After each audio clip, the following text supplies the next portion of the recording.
And so that's why I do what I do, folks, and it needs to be done because it is a very urgent situation.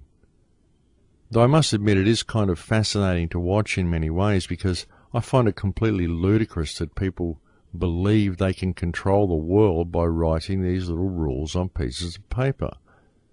It's just amazing. And it only really works because of the big thugs, the boys in blue that they employ to make sure that it works. And that's all the cops do, folks, is they just keep you in line. That's what they're for.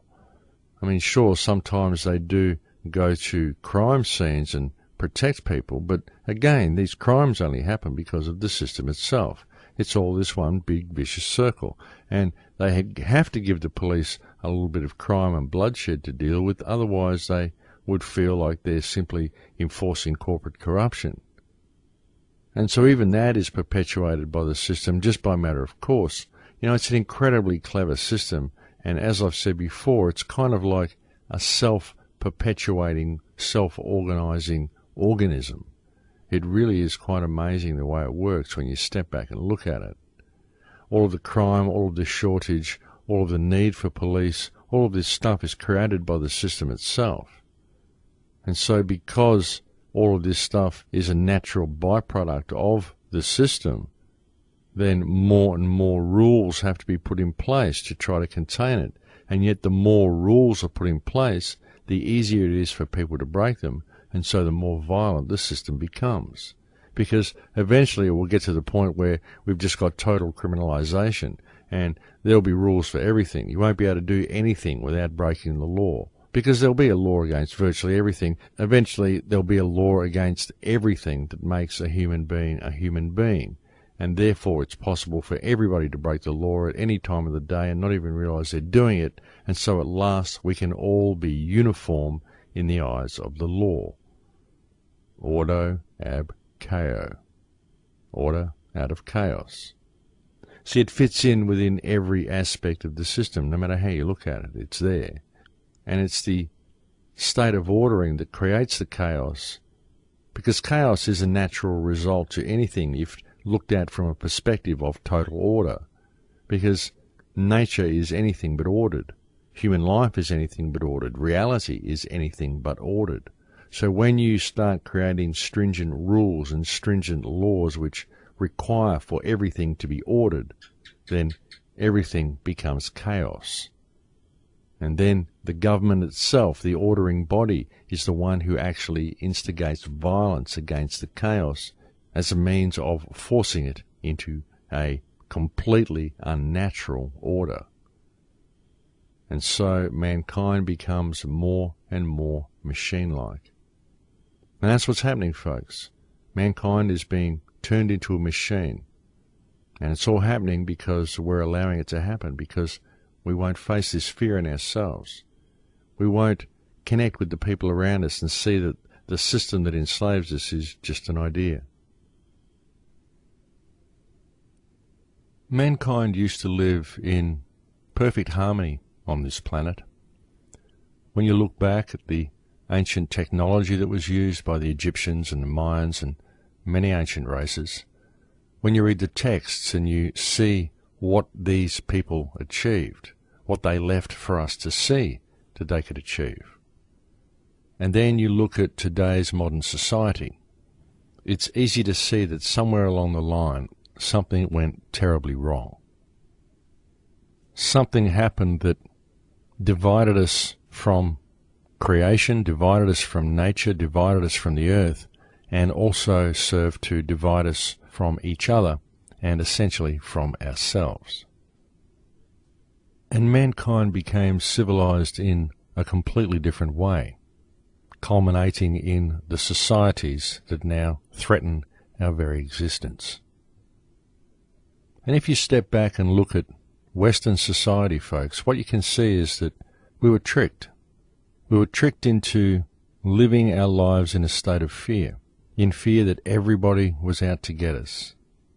We've been taught to believe that we are the good guys, and yet we've allowed our governments to constantly wage war in order to maintain peace. We've essentially been sold that you need to wage war in order to make peace. But folks, if you want peace with another nation, you don't go to war with them. You go to peace with them. It's pretty simple. But the people just don't think about it. They sit there in front of their televisions. They read their newspapers, all of who are owned by the same half dozen people. And they believe everything they're told by these institutions. I mean, you might be given a choice of up to 20 newspapers to read in your country. But if you look into these newspapers, what you find is that they're all owned by the same people. And so you're really only getting one version of the news. And you find that these are also the same people who own all the television stations. So people just sit there and they believe what they're told. They believe that all these other countries are a threat to them. They believe this because the television tells them that it is so. Many of them have never been to these countries, but that doesn't matter, because what does matter is that the television has said that the government suggests that these countries are a threat, when really they're not.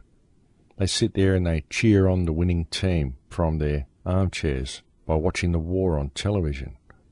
They believe that their government is fighting against a terrible menace, and yet our governments have dropped depleted uranium all over the world. They've allowed the most outrageous atrocities to take place.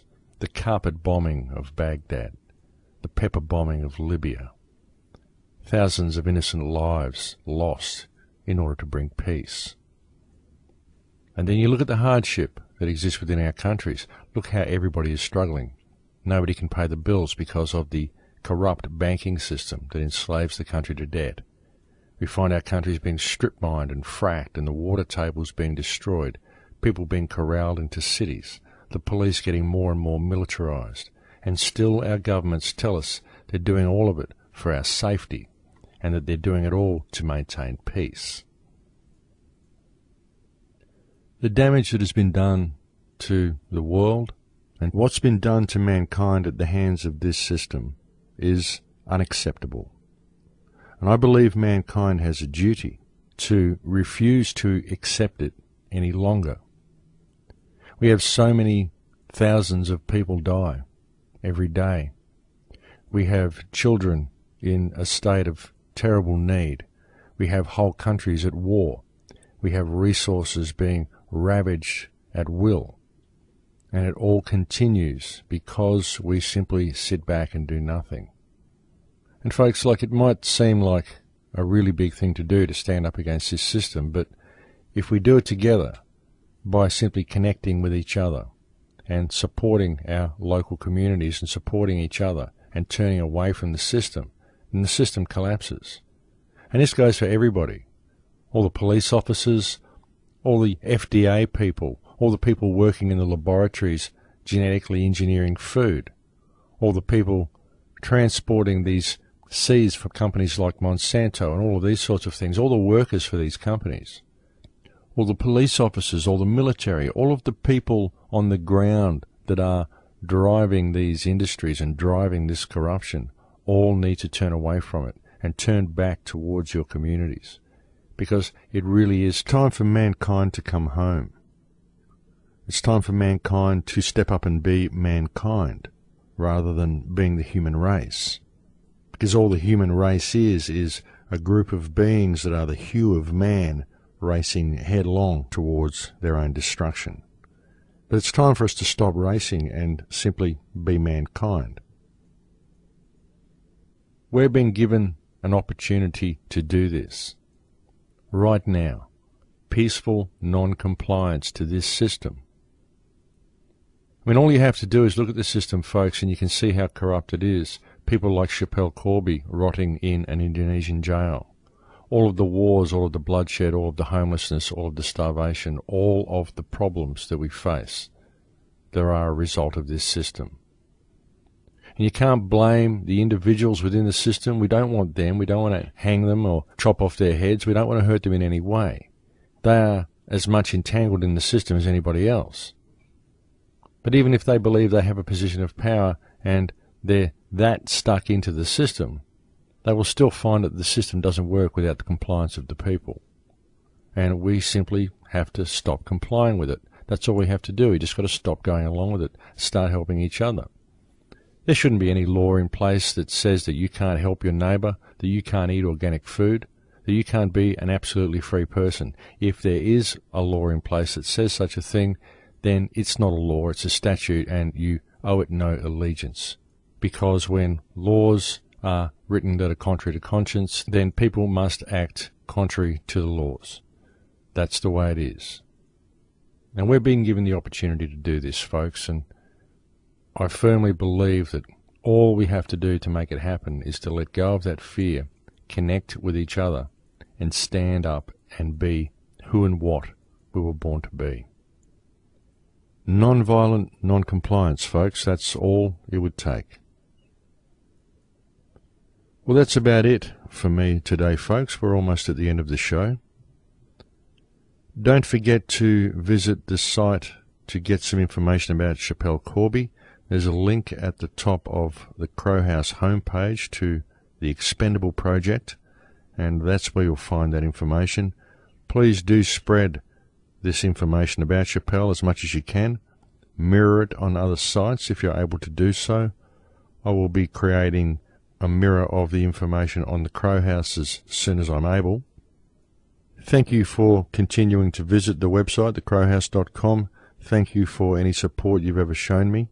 The site truly wouldn't be there were it not for the support that is shown by the listeners, and so I do thank you very much for that. I'm thinking that I may not do a show next week because I have my son staying with me at the moment and we want to catch up and spend a bit of time together. But I will be back the week after. For those of you who catch up with the show on YouTube, I have about 3 or 4 radio shows from last month that I did on other stations that I haven't had a chance to look at or edit the commercials out of yet, but I'll try to get one of them posted on YouTube next week, so that will keep up the flow of information anyway, and I'll look forward to speaking to you again soon. Please take care until then. In Lakesh.